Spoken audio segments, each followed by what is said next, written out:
Criminals aren't complicated, Alfred. We just need to figure out what he's after. With respect, Master Wayne, perhaps this is a man you don't fully understand either. Some men aren't looking for anything logical, like money.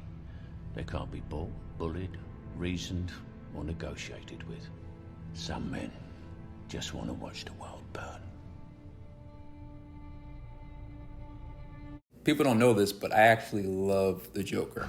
Oh, that sounds a little dark for you. Even though he does horrible things, I cannot really argue with his logic. Same thing with Azula. Why do people get joy out of, like, rather disturbing things? Well, there's a method behind the madness. It's not about money. It's about sending a message. The Dark Knight portrays Joker as the ideal psychopath. Now, generally speaking, psychopaths are intelligent, glib, and articulate, unlike me. They use these attributes to manipulate others into trusting them and believing in them. Mira este. I know why you choose to have your little group therapy sessions in broad daylight. I know why you're afraid to go out at night. The Batman.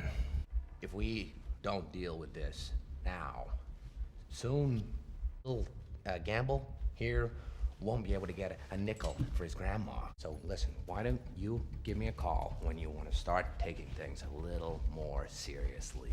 Here's my card. Interestingly, psychopaths, they don't form any emotional connection with people. Instead of having a bond with people, they more view humans as either prey or competition. When committing crimes, psychopaths carefully plan out every detail in advance and often have contingency plans in place. And the Joker does this wonderfully. And it's so weird because at first the Joker seems like he's doing these random actions. You know what I am? I'm a dog chasing cars. I wouldn't know what to do with one if I caught it. You know, I just do things. But psychopaths tend to be very cool, calm, and meticulous. Enough from the clown! Let's not blow this out of proportion. A lot of his actions seem random, and he even says, Do I really look like a guy with a plan? I try to show the schemers how pathetic their attempts to control things really are. the Joker did have a well-developed plan in the film, but ironically, it was to create social disruption and chaos for his own amusement, hence blowing up a hospital. So that leads us to the big question, ¿por qué? Like, why? This takes us into sensation and thrill-seeking. Thrill-seeking is the tendency to pursue new and different sensations, feelings, and experiences. This trait describes people who chase novel, complex, and intense sensations, who love experience for its own sake. I like this job. I like it. They take many risks to pursue those experiences, but once again, they love experience for their own sake. In other words, it doesn't matter how high the risks are, it doesn't matter how dangerous it is, it doesn't matter how crazy it is, just the high that they get from this sensation is what drives them. Hit me! Which is why, porque personas quieren ver el mundo arder. I have a jacked up Spanish accent. Anyways, that's why the Joker does what he does. He literally gets a chemical high, like psychopaths. They get a chemical high off of doing the wrong thing. It's kind of crazy. You're crazy. I'm not. No, I'm not. But there's actually more to this. You can actually get addicted to thrill-seeking, and you can chase the high over and over again.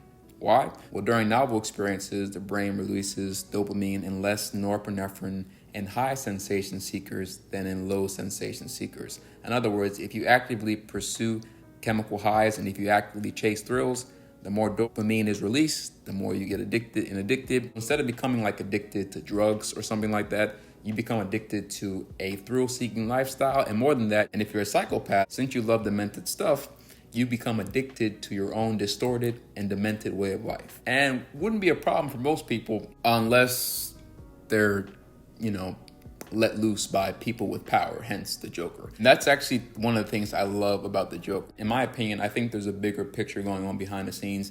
Obviously, the Joker does stuff just because he's crazy and he enjoys it. But there's also something that he said in The Dark Knight, which I absolutely love. You know what I noticed? Nobody panics when things go according to plan, even if the plan is horrifying. The Joker shows how pathetic the attempt to keep control really is. This town deserves a better class of criminal. And I'm gonna give it to him. He shows that the standards of justice from Gotham are actually unfair.